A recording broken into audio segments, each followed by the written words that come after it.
So I started asking them what they wanted from their lives. Just out of curiosity, being that they're totally remote, what do they want from their lives? And beyond having shelters, like decent shelter and clothing, all 5 of the women that I interviewed wanted the same 3 things. Welcome to episode 48. So guys, I used to run this club called the Billionaire Adventure Club. I was a co-founder of it, affectionately known as the BAC. So I ran this for 4 years, and I think the last trip I had with it was roughly 13 years ago. So it was a little while ago. And what we would do is we would bring entrepreneurs on adventures around the world in developing countries. What we would do is kind of a few things in these trips or these adventures together. They were divided into sort of 3 triads. The first was the networking piece. You learn from each other. There was also the mentors. We would bring mentors on the trip, and there would be opportunities to learn from the mentors and have one-on-ones. And then the other part was the adventure piece. Now, the adventure piece was combined into a combination of true adventure. I mean, like in Belize, we went ziplining, for example, but also giving back. So we would help local charities and social enterprises with our funds, our networks, our knowledge, and give back while we're there in those countries. So to give you guys an example, we built a school in Peru in a community called the Huilach community. Huilach is how you pronounce it. But that was incredible. So we came in and we funded the purchase of the materials, and then we actually got our feet literally dirty by squashing mud and creating mud bricks and then helping to build the school. And so we did that. In South Africa, we worked with a couple of organizations there. There was a university called SIDA, where really incredible down in Johannesburg, and we ran a business training and mindset development workshop for their students. We gave some supplies to Richard Branson's School of Entrepreneurship there as well. In Cambodia, there's this incredible, one of my favorite organizations, social enterprises, was Friends International. In Cambodia, what they do is they get kids off the streets, and they do this twofold. They help to train the kids, teenagers, in trades, so hair or, electrician, carpentry. And also they educate tourists on not to give handouts because it perpetuates the cycle.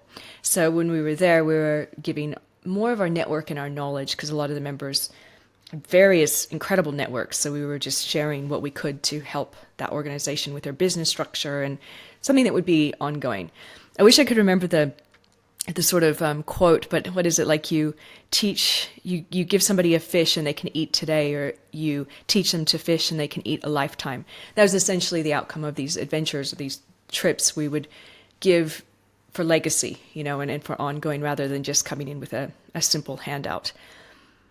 And then out of all the countries, there was one that really stuck with me, and that was Mongolia. What an amazing country. So we brought supplies to an orphanage there, and then ongoing assistance as well. And I don't know if you guys have heard of the show called Alone. By the way, I'm loving it. I'm totally binging it right now, all the different seasons. But they have the redemption one where they have return participants go to Mongolia.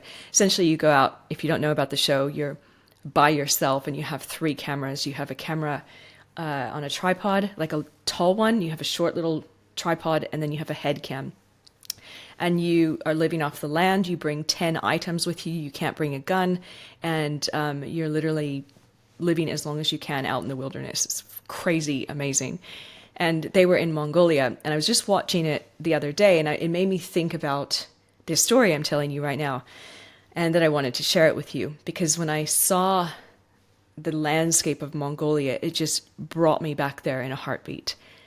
It is, you guys, unlike anything else that you will ever experience. So I was absolutely fascinated by this country, right? The people, their culture. It is as far away as to anything I've ever experienced in the West and even in the East. All my travels, I think I've been to 35 plus countries now. Massive, massive open landscapes that literally look like watercolors, where you'll be driving and it's just plains and hills and no trees at all, and incredible lighting. You guys know that lighting, like if you've ever been to Africa or India or, Singapore, like you have different lighting, right? The Mongolian sunlight is something else. It's incredible. You have that, you have these landscapes, you have the people, the locals would live, of course, and there'd be kind of towns and cities with housing, but a majority of sort of that nomad lifestyle is they lived in gurs, or yurts is another name for them. So they're round little buildings, or not even a building, it's made kind of with scaffolding or like I wish I could think of the name of it, but it's kind of crisscross wood that's spread around, and then you spread like fabric around that, and then you put a fireplace in the middle, and then it literally the chimney goes out the middle of the top of the sort of fabric roof. So the locals are living in these sort of gurs. And guys, the food, just to give you an example, and don't worry, yes, I have a point to this story, but I'm framing it up for you. The food was mostly old, tough lamb. I am not talking about lamb chops. I'm not talking about what you're probably used to if you eat meat. Look, it was massive, huge shanks. I don't know what, huge, like things of lamb. And you would get fermented mare's milk. That would be like a common thing you would drink. Mare, a horse, fermented. Like it's white milk with like a layer of alcohol on top. You would drink that. They give you like these weird little white shapes, which are dried yogurt. Like vodka, because it's literally next to Russia. So you have like the whole vodka thing going on there. They had their own types of vodka. We had hard-boiled eggs, random, because also, by the way, they don't grow, like they can't grow anything on these plains, these lands. It's freezing cold most of the year. So there's not like vegetables or fruit, or it's canned. So yeah, we had that, and then Pringles. Out of all the most random thing in the world, I remember we were staying in this hotel in Ulaanbaatar, which is like the main capital, and in the gift shop in the hotel, everyone was starving for Western food, and that's like all they had was Pringles. And when I saw the Alone series, and they had like literally the film crew they showed behind the scenes, and they were eating Pringles, I about died. So yeah, as different as you can get. I just need to stress that. As different as you can get. Incredible. So I would bring a cameraman on these trips because I was the co-founder and the organizer of these trips, and we would have anywhere from 20 entrepreneurs upward of 120 traveling on these adventures with us. So I'd bring a cameraman to document the highlights to share with all the members that came. And then also for my own interest, I just thought, on a couple of these trips, I might start interviewing the locals, not to be shared with the members, just sort of something I had like a little side project I might take on. So I had the cameraman, I pulled him aside, and we were out in this really remote area of Mongolia, and there were some local, like, older teenage girls, probably 18 to into their young 20s. And I said to them, and a few of them could speak English, and kind of broken English, but enough. And I said to them, can I interview you about your life? And they said, yeah, that'd be great. So I asked them about dating, boyfriends, makeup, like, just to get to know the women of Mongolia, the young women of Mongolia.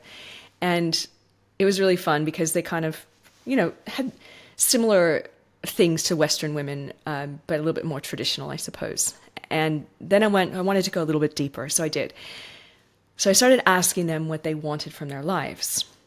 Just out of curiosity, being that they're totally remote, what do they want from their lives?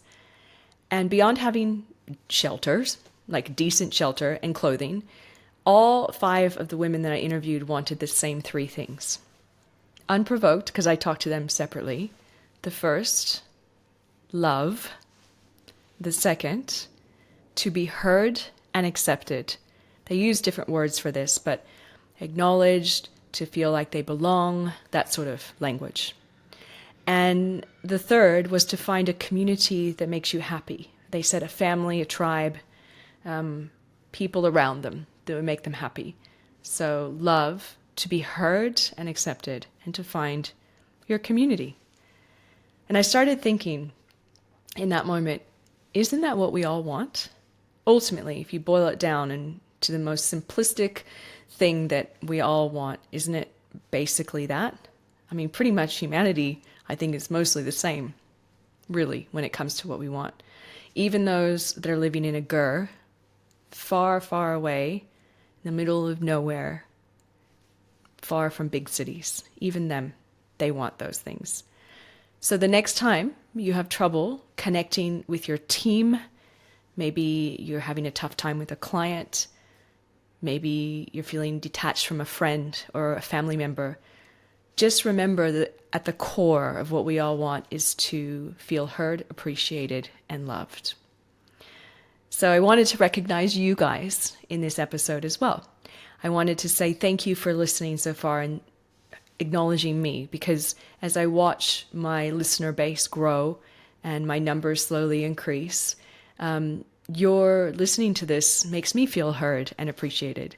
And I really, I can't believe it, you guys. I'm in 15 countries now. There are 15 countries out there listening to the Hustle Rebellion, which is, I'm beyond grateful. So I wanted to say thank you for your support as well.